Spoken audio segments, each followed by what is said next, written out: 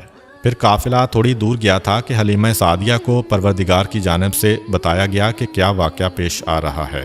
حلیمہ سعدیہ اتنی بھی حیران نہ ہو کہ گھبرا کر اس بچے کو ہاتھ سے چھوڑ دے۔ جناب حلیمہ قافلے سے تھوڑا آگے ہیں، قریب سے ہرنوں کا ایک غول دوڑتا ہوا نکلا اور ان کو دیکھ کے رک گیا۔ یہ بات ہرن کی فطرت کے بالکل خلاف ہے، کیونکہ ہرن انسانوں کو دیکھ کر بھاگتا ہے۔ ان میں سے ایک ہرن نے انسانی آواز میں کہا، اے حلیمہ سعدیہ، جس بچے کو لے جا رہی ہو انتہائی بابرکت و خوش قسمت بچہ ہے، کائنات کا سردار بننے والا ہے، حفاظت کے ساتھ لے جانا، عزت و احترام کے ساتھ اس کی پرورش کرنا۔ یہ کہہ کر ہرن غائب ہو گئے۔ حلیمہ سعدیہ ہرن کی زبان سے انسانی آواز میں اس بچے کے بارے میں گفتگو سن کے چونکیں، اور وہی جواب ہرن نے دیا جو سوال بہت دیر سے میرے ذہن میں تھا کہ یہ کیا عجیب و غریب واقعات پیش آ رہے ہیں۔ تھوڑی دور قافلہ اور گیا، جناب حلیمہ کا جانور پھر آگے بڑھ گیا کہ اب قریب ہی ایک پہاڑ کی غار سے ایک انتہائی مقدس اور نورانی شکل و صورت کا شخص نکل کے آیا۔ بچے پر نگاہ پڑی، بے اختیار زمین پر گر کر سجدہ شکر ادا کیا، کہا کہ اے حلیمہ سعدیہ، تم انتہائی خوش قسمت ہو کہ تمہاری گود میں پروردگار عالم کی انتہائی قیمتی امانت دی گئی ہے، اس کی پوری حفاظت اور احترام کرنا۔ یہ کہہ کر وہ شخص واپس چلا گیا۔ جناب حلیمہ کا جانور جہاں قافلے سے آگے بڑھتا ہے کوئی نہ کوئی معجزہ پیش آ جاتا ہے۔ کبھی جانور نے بولا، کبھی کوئی بزرگ آ گئے، کبھی درخت کی شاخیں جھکیں، کبھی آسمان سے بادل کی آواز آئی۔ غرض یہ کہ پورے راستے میں مشاہدہ کیا کہ قدرت کی جتنی نشانیاں ہیں وہ اس بچے کے بارے میں پیغام دیتی جا رہی ہیں۔ جناب حلیمہ سعدیہ کو جناب آمنہ کے گھر میں اس بچے کو دیکھ کر اتنی محبت پیدا ہو گئی تھی تو اسی وقت فیصلہ کر لیا تھا کہ پیسے ملیں نہ ملیں بچے کو مجھے لے کر جانا ہے۔ یہ جو واقعات دیکھے تو محبت اور بڑھتی جا رہی ہے۔ پھر جو واقعہ پیش آیا اس کی وجہ سے جناب حلیمہ سعدیہ اس بچے سے اور زیادہ محبت کر رہی ہیں۔ ماں ہونے کے ناطے جناب حلیمہ سعدیہ کے لیے ایک مشکل مرحلہ تھا، مگر اس مرحلے سے بہرحال گزرنا تو تھا کہ جناب حلیمہ کا ایک سینہ بالکل سوکھا ہوا ہے اور دوسرے میں اتنا کم دودھ ہے کہ اپنا بچہ پیٹ بھر کر نہیں پی سکتا۔ اب یہ بچہ تو اجرت پہ لے کے آئی ہیں، اپنے بچے کو بھوکا رکھ کے یا جانوروں کا دودھ پلا کے گزارا کرنا ہے، مگر اس لانے والے بچے کو اپنا دودھ پلانا ہے۔ یہ پریشانی تو ہے ماں کے ذہن میں کہ کس طریقے سے میں اس منزل سے گزروں گی، مگر اس وقت یہ دیکھ کر محبت حد سے زیادہ بڑھ گئی کہ جب یہ بچہ آیا حلیمہ سعدیہ کا احسان نہیں لیا، حلیمہ سعدیہ پر احسان کیا ہے کہ جب دودھ پلانے کا وقت آیا حلیمہ سعدیہ نے یہ چاہا کہ اپنے بائیں سینے سے دودھ پلائیں، مگر بچے نے منہ پھیر لیا، دائیں سینے کی جانب رخ کیا۔ کئی مرتبہ کوشش کی، جب یہ دیکھا کہ بچہ نہیں مان رہا تو ایک مرتبہ بچے کو مخاطب کیا، جس طرح ناسمجھ بچے سے آدمی گفتگو کرتا ہے۔ کہا کہ ٹھیک ہے، تم اپنی ضد پوری کر لو، لیکن تمہیں یہاں سے پیٹ بھرنے کے لیے کوئی چیز نہیں ملے گی۔ البتہ یہ دیکھ کر حیران ہو گئیں کہ جیسے ہی اس بچے نے سیدھے سینے کو منہ میں لیا اس میں سے دودھ جاری ہو گیا، اور اتنی کثرت سے دودھ جاری ہوا کہ دوسرے سینے سے بھی حلیمہ سعدیہ کا اپنا بچہ جو آج تک بھوکا چلا آ رہا تھا آج پیٹ بھر کے دودھ پی رہا ہے۔ جناب حلیمہ سعدیہ نے بچے کو ہاتھ پہ لیا۔ کتنا بابرکت بچہ ہے کہ آیا تو اپنی غذا خود لے کے آیا، اور میرے بچے کے دودھ میں کمی نہیں ہونے دی بلکہ اسے اور بھی زیادہ دودھ مہیا کر دیا۔ پروردگار کی سنت ہے کہ اپنے حبیب پر کسی کا احسان نہیں ہونے دینا ہے، بلکہ حبیب کی وجہ سے دوسروں پر احسان ہونا ہے۔ اس مسئلے پر علماء نے یہ بات بھی کہی ہے کہ بے شک پیغمبر اسلام نے حضرت حلیمہ سعدیہ کے سینے سے دودھ پیا، لیکن دراصل اس کا انتظام اللہ تعالیٰ کی طرف سے تھا، کیونکہ اس سینے میں دودھ جاری ہوا جو سوکھا ہوا تھا۔ چنانچہ اللہ تعالیٰ نے جناب حلیمہ کے سینے کو ایک برتن قرار دیا، اور پیغمبر اسلام کو پلایا جانے والا دودھ ان کے جسم کا جزو نہیں تھا بلکہ اللہ تعالیٰ کی طرف سے جاری کیا گیا تھا۔ اس بات سے وہ اعتراض بھی ختم ہو گیا جو حضرت موسیٰ علیہ السلام کی قوم کی طرف سے ہو سکتا ہے کہ جب حضرت موسیٰ علیہ السلام بچپن میں فرعون کے محل میں پہنچے تھے تو آپ پر سب کا دودھ حرام کیا گیا تھا، اور ان کی والدہ نے انہیں دودھ پلایا تھا، اور یہ تو انبیاء کے سردار ہیں، انہیں کیوں غیر عورت کا دودھ پلایا گیا؟ سفر تمام ہوا اور جناب حلیمہ سعدیہ اس بچے کو لے کر اپنے گھر پہنچیں۔ تاریخ میں لکھا ہے کہ جب بچے کو گھر میں لٹایا گیا تو جناب حلیمہ کی سواری وہ گدی 3 مرتبہ بستر رسول کے گرد طواف کرتی ہے اور پھر پیشانی کو زمین پہ رکھ کر انسانی آواز میں کہتی ہے کہ اے سردار انبیاء، میں آپ کی احسان مند ہوں کہ آپ کی وجہ سے میری بیماری ختم ہو گئی۔ حلیمہ سعدیہ پھر چونکیں، پھر ایک معجزہ دیکھا کہ اب سمجھ میں آیا کہ یہ ذات اس جانور کی بیماری ختم کرنے کا سبب بنی تھی۔ اور پھر تو ایسے واقعات، ایسے مشاہدات مسلسل پیش آتے رہے کہ حلیمہ سعدیہ حیران ہو کر سوچ رہی تھیں کہ جس بچے کو میں بادل نخواستہ اور مجبوراً لینے گئی تھی وہ میرے لیے کتنا بابرکت ثابت ہوا۔ یہ بات ذہن میں رہے کہ پیغمبر اسلام اس وقت حلیمہ سعدیہ کے گھر تشریف لائے تھے جب ان کے پورے قبیلے میں قحط تھا۔ جناب حلیمہ سعدیہ کہتی ہیں کہ ہم مکے سے اجرت میں پیسے نہیں غلہ لے کے آئے تھے، تو قحط میں انسانوں کے لیے خوراک مشکل تھی تو جانوروں کو کیا کھلا سکتے تھے، مگر پھر بھی اپنے جانوروں کو اپنے ہاتھ سے تو نہیں مار سکتے۔ روزانہ صبح کو اپنے جانوروں کو قبیلے کے چاروں طرف چرنے کے لیے بھیج دیتے ہیں، اور عجیب بات یہ ہے کہ سارے قبیلے کے جانور بھوکے واپس آ رہے ہیں۔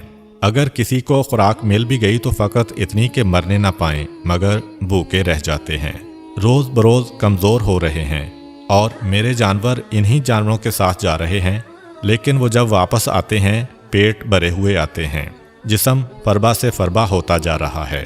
سارا قبیلہ حیران ہے کہ سارے جانور ایک ساتھ ہی ایک جگہ پہ جا رہے ہیں، لیکن سارے قبیلے کے جانور کمزور ہوتے جا رہے ہیں، اور حلیمہ سعدیہ کے جانوروں کے ساتھ اتنی برکت۔ جناب حلیمہ سعدیہ کہتی ہیں کہ جب یہ بچہ میرے گھر میں آیا اس وقت میرے گھر میں بھیڑ بکریاں، اونٹ اور باقی جانور ملا کر کل 22 جانور تھے، اور جب 5 سال بعد یہ بچہ ہمارے گھر سے گیا تو ہمارے جانوروں کی تعداد 1020 ہو چکی تھی۔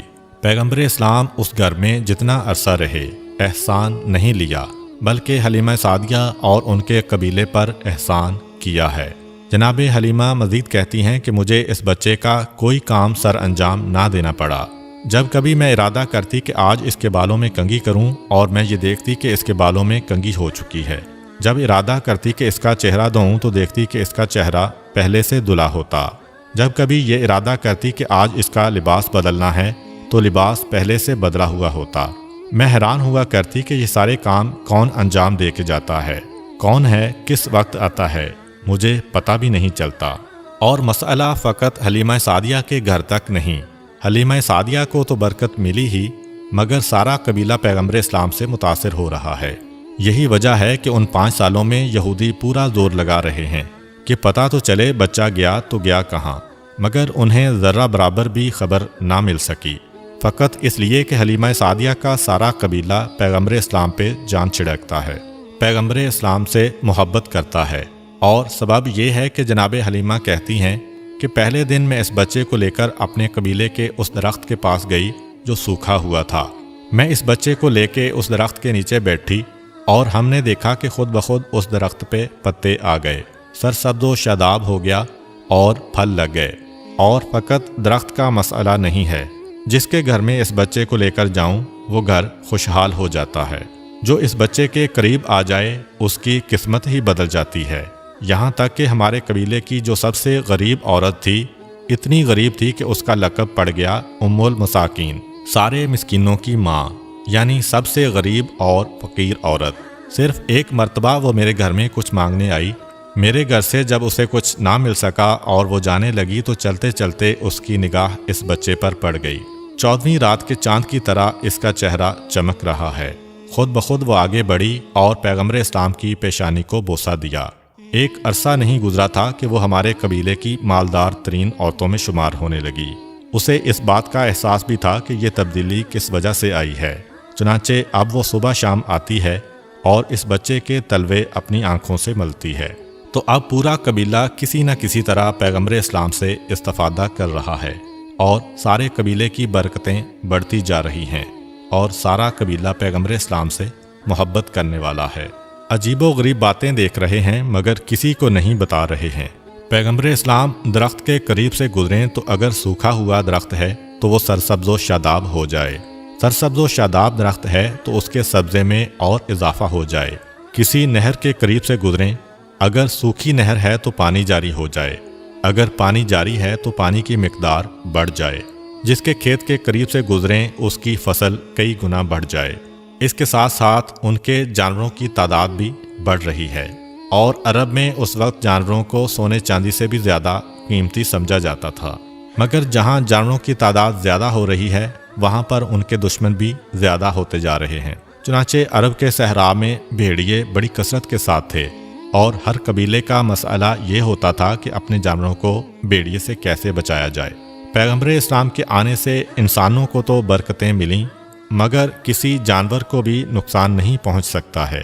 ابتدا میں بعض جانور اس قبیلے کے کچھ جانور اٹھا کر لے گئے تھے، مگر بعد میں جب پیغمبر اسلام نے دعا کی تو ان جانوروں کو خود وہ بکریاں لا کر واپس کرنا پڑیں۔